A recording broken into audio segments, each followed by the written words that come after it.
Hello and welcome to the Daily Mill for Monday the 15th of August 2022. Today's Mill news, there's a lot going on, but before we get to all of that, the news broke today that Danny McNamara has signed a new long-term contract at Millwall. The saga of will he go or will he stay has been dealt a final blow and he's staying. So what's happened here? So this is from news at den.co.uk. Millwall defender pens long-term deal. Danny McNamara has ended speculation about his immediate future by signing a new long-term deal with Millwall. The right-back's contract was initially set to expire at the end of the 22-23 campaign. The Lions turning down numerous bids from Championship rivals QPR earlier in the summer.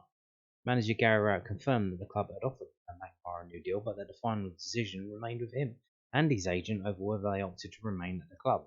Following the defeat at Sheffield United, the Millwall boss admitted that the deal was closed after the talks had progressed. McNamara, who won News at Den's Player of the Year award for 21-22, has become the fifth Millwall player to sign a new deal this summer after Sean Hutchinson, Billy Mitchell, Murray Wallace and Tyler Burry. Am I going crazy? Did Ryan Leonard not sign a new deal as well? I think he did. I don't know. I'm losing track of all these players that signed, but yeah, good news. The deal is done and dusted. And we can move on to see what Danny had to say about that. Danny McNamara has spoken for the first time since signing a new long-term deal with Millwall. The right-back described feeling delighted to get his contract situation sorted, ending any doubts about his long-term future amidst interest from Championship rivals QPR. It's been a long couple of weeks, but I finally got there, he told Millwall TV Plus. It's been a good start to the season, so I'm excited for what's to bring. I'm looking forward to this season. It's time to kick on now and do what I've done last season, if not better. The 23-year-old made his senior debut in the third round of the FA Cup against Boreham Wood in January 2021, but he chose his first two Millwall goals versus Barnsley in April 22 as a highlight of his career so far. Obviously, since the Boreham Wood days, it seems so long ago now, that was a special moment for me. And obviously, to sign a new contract now is even better. I'm sure that my family is proud and all my friends as well. I'd say my 50 appearance was a highlight. Obviously, scoring those two goals, that was a special day. You couldn't write it really. I think that's what dreams are made of. To get two goals was something special. I would have taken the one, but these things come around every now and then. So you've just got to take it when it happens. And I'm just glad I finally made my family and friends proud.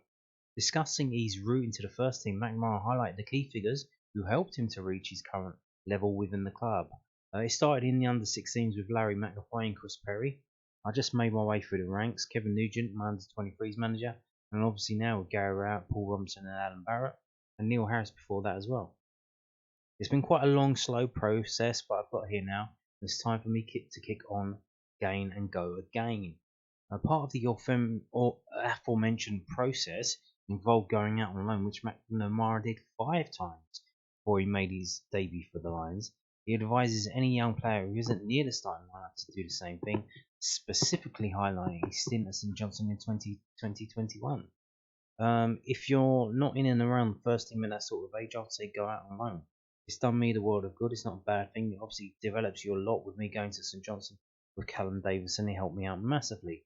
If any of the young lads ever come up to me for advice, I'll always give them positive advice, just like Alex Mitchell has just gone to St Johnstone now. McNamara has become one of the key members within Rowett's Millwall team and admits that the new signing should help the Lions to achieve their goals of bridging the gap to the top 6.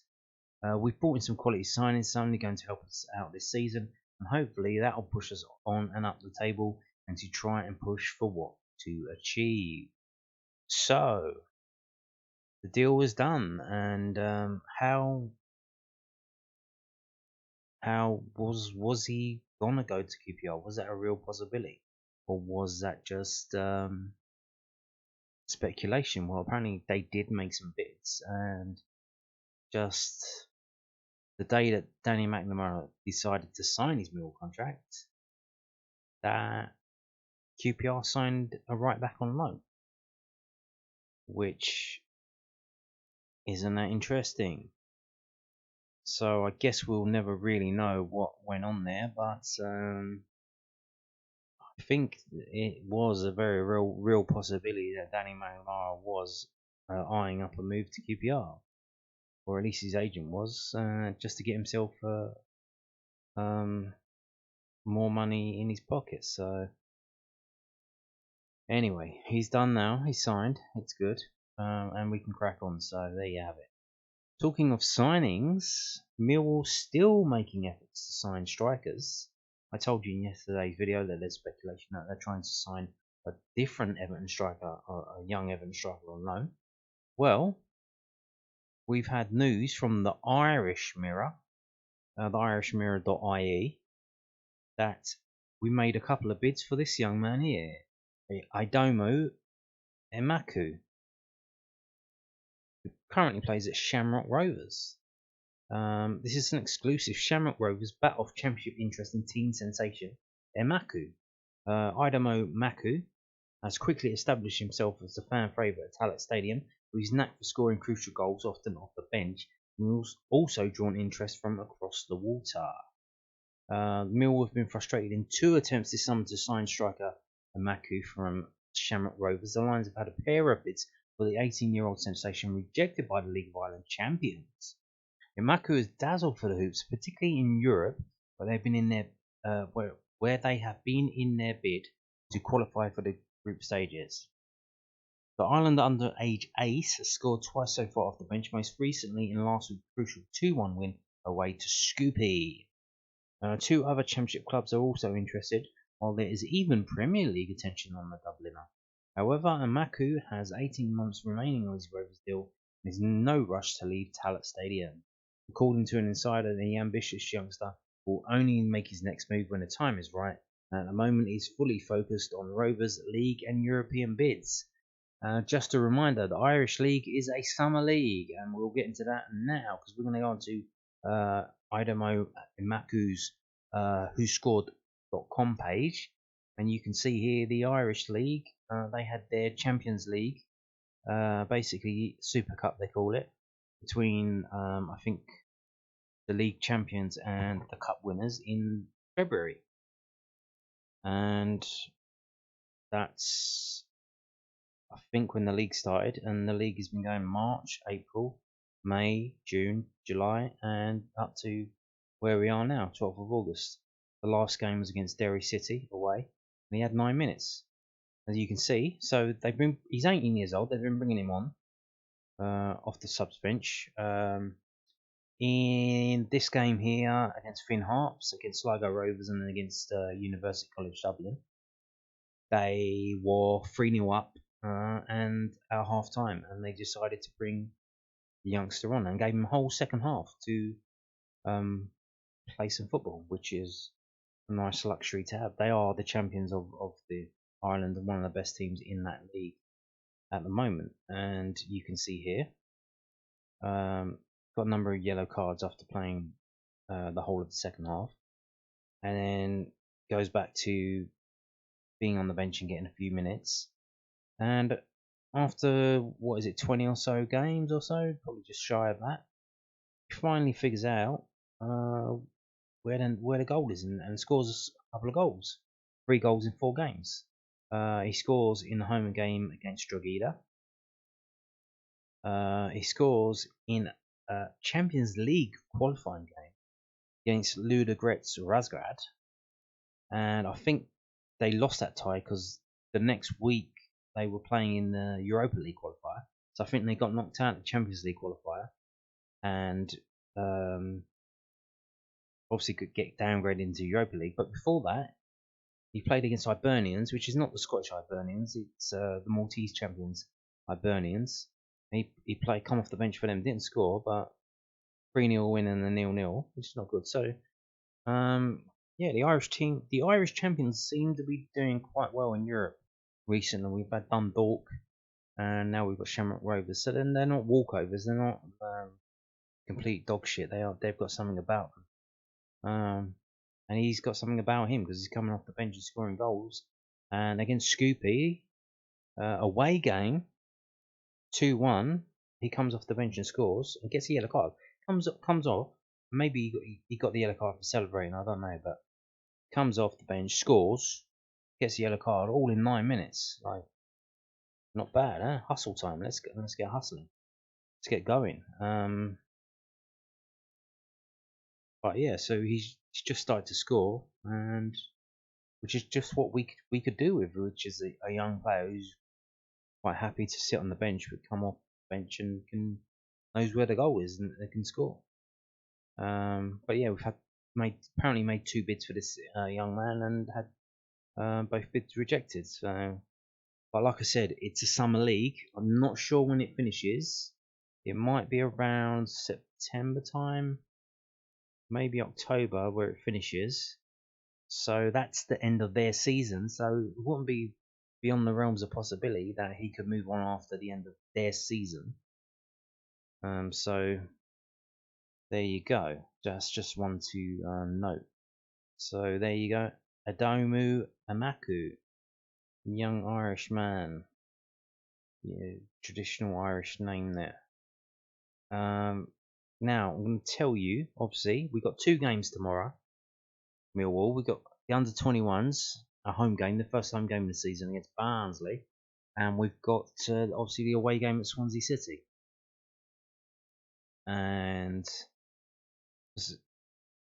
quite unfortunately, the coaches for Swansea leave at 1:30, and this game kicks off at 2 o'clock. So it is what it is. Yeah, Mill's under-21s take on Barnsley at 10 in the Professional Development League on Tuesday afternoon. Oh, it's 1 p.m. kickoff. Oh, okay. I thought it was 2. Did they change it? So it's 1 p.m. kickoff. 1 p.m. And tickets are now on general sale. Tickets are priced at £5 for adults, £1 for under 16s. But if you are a Junior Lions under 16 season ticket holder, free of charge, you can just walk in. And if you've never been to an under 21s game, I'll tell you, you sit in the exec seats, the padded seats. You go in by the exec entrance, which is next to the ticket office on the left hand side. You go up the stairs, where all the carpet is, the Millwall carpet, and you go in the exec lounge where they usually have meals and stuff, and there's a bar, but that isn't open on under 21 game days. But they do have tea and coffee, and I believe some biscuits as well. And they give you team sheets, which is like a single piece of paper with teams on once they're announced. So if you've never been in the exec section, but you fancy it, you go get to this under 21 games tomorrow. Bring your kids if you've got kids who are on school holidays. Get them, tell them they're going to a Millwall game. If you want to take them to a Millwall game, but you're not sure that you want them to go to an actual proper Millwall game because you think it's going to be a bit too rough for them, just trick them and tell them this is a Millwall game, and then bring them here. So yeah, there you have. This is tomorrow, 1 o'clock, Tuesday the 16th, 1 o'clock. Now here, they've done this. They've changed it, right? For the 22-23 campaign, the Den's main car park will be open for all under-21 home games played in the SC16. Parking will cost £2.50 per car. Yeah.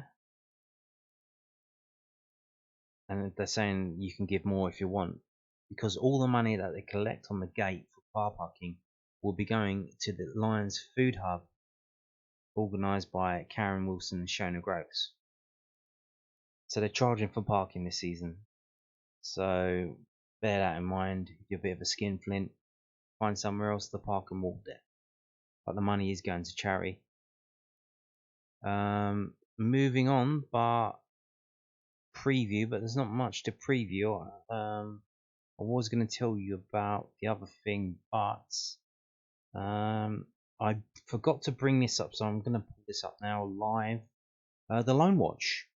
A Millwall loanee Joe Wright involved in 7-goal thriller. That's not good if you're a goalkeeper.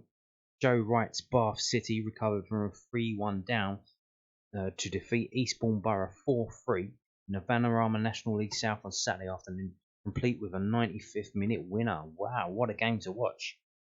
Finding themselves an own goal behind after 6 minutes, City were back on level terms by the same method 4 minutes later, but a further 2 strikes ensured they went in with a 2-goal deficit at half time.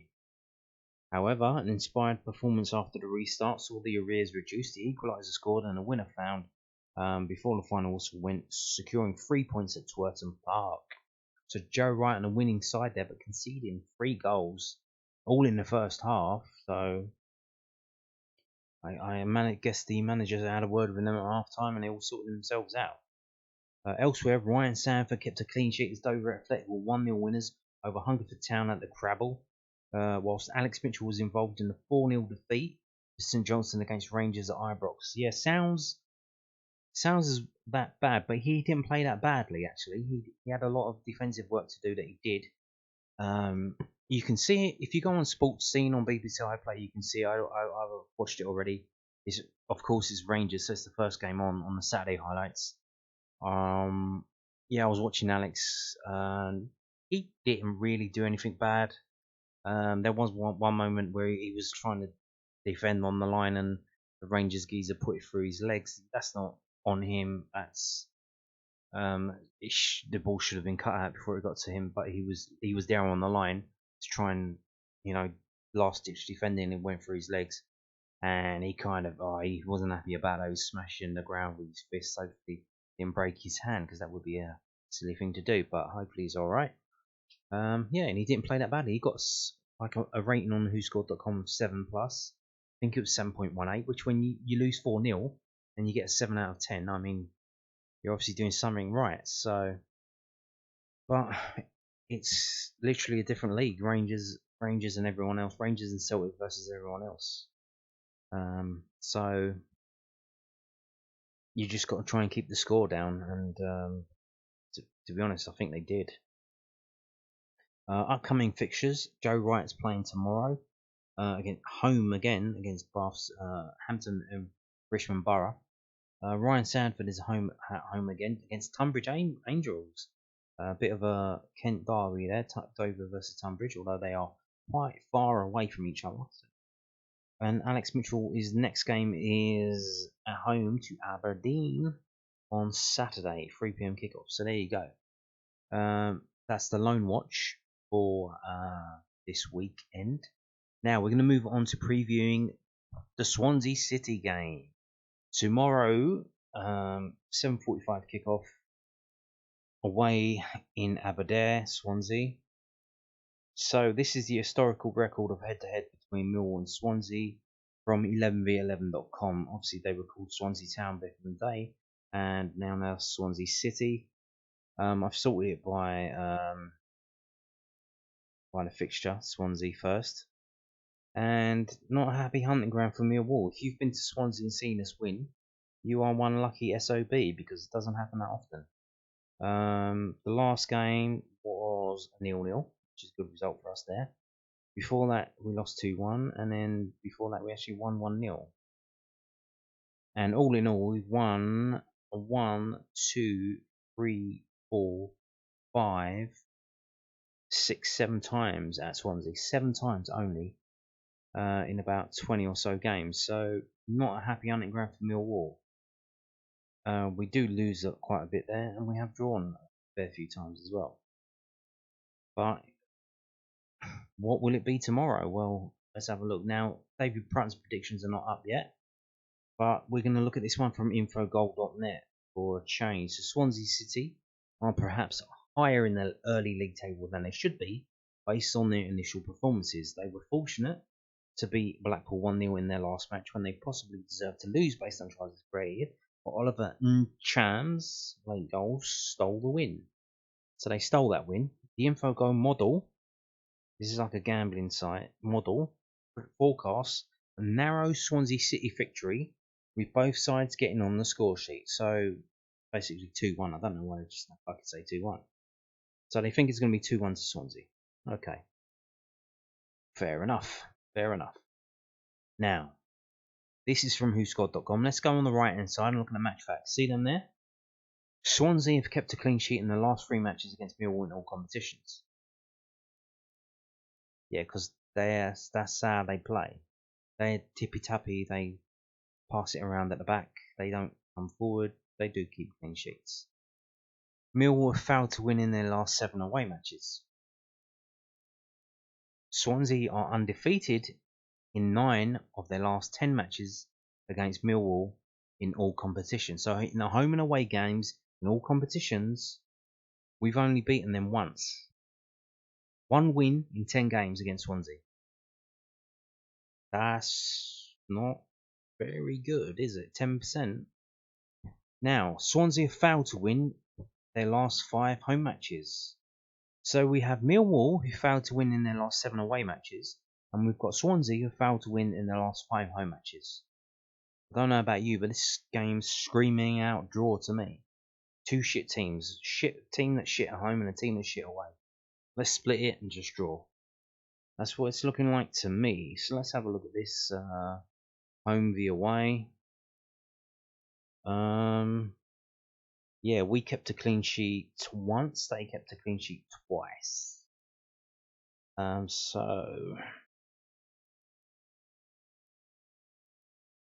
All in all, they've scored 5 goals, we've scored 5 goals, but we have 13 yellow cards, and they have 4. The referee for tomorrow is Gavin Ward. Gavin Ward. If you don't know who he is, when you see him, you'll go, ah, that fucker. Yeah, him. Yeah. Scrolling down past this video is after 3 games. Does the table really mean anything? Here they are. They're 4th with 13th. We got 6 points. They've got 4. They've only scored 2 goals and conceded the same as us. 4. Now, home form. They've only played 1 home game and they lost 3-0 to Blackburn. Does that mean anything? Blackburn are the only team so far in the Championship with a 100% record. They've played 3, won 3. The only team. Are Blackburn super good, or are Swansea just shit? And are Blackburn just lucky that they played Swansea early on to get the 100% record? Are Swansea that bad? Now, Millwall's away form, here we go. Last 2 games, didn't fail to score. Failed to score against Cambridge, failed to score against Sheffield United. We did score 1 goal away to Colchester, and we only scored 2 goals away at Dartford. But we managed to score 4 at Crystal Palace when there was no crowd there by 4 games. We obviously have hodophobia. We have a problem with travelling away. Here's strengths and weaknesses. Obviously, Swansea have a lot more weaknesses than us. There's the styles. Match forecast. Millwall dominating the air, very likely. Millwall create many scoring chances, very likely. Millwall will score as a result of an opposition error, likely. That would be good. I think it's time for Emakhu to actually score. He hasn't scored yet in all the games he's played so far, which would be, 3? He didn't play against Cambridge, he was on the bench, but yeah, he's played 3 games, he hasn't scored yet. I think it's time. I think it is time. Or maybe he gets rested because he hasn't scored yet, I don't know. If we got the new geezer, the German geezer, Vogelsummer, it would be good to see him play. But yeah, so let's move on to the prediction from whoscored.com.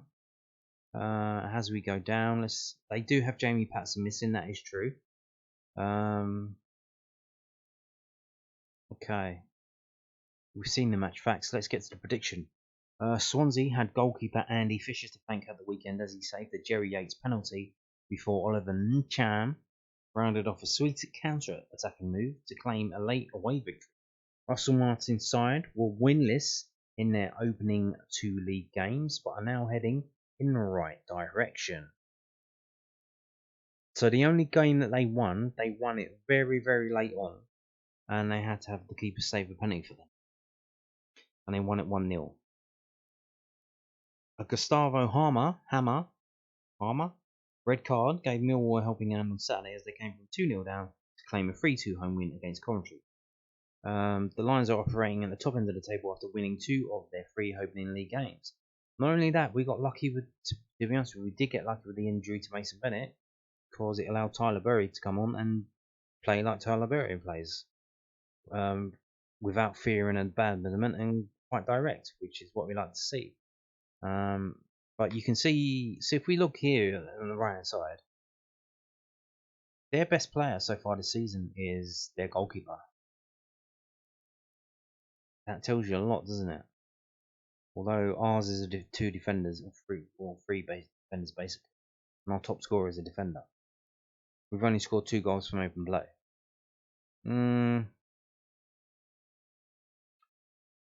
They've only scored 2 goals overall in Chan and Darlip. So, and they predict Swansea 0, Millwall 1. Now, I would love to believe that. Our away form is dog shit. This is the type of game that we could win away from home. They're not doing too well at the moment.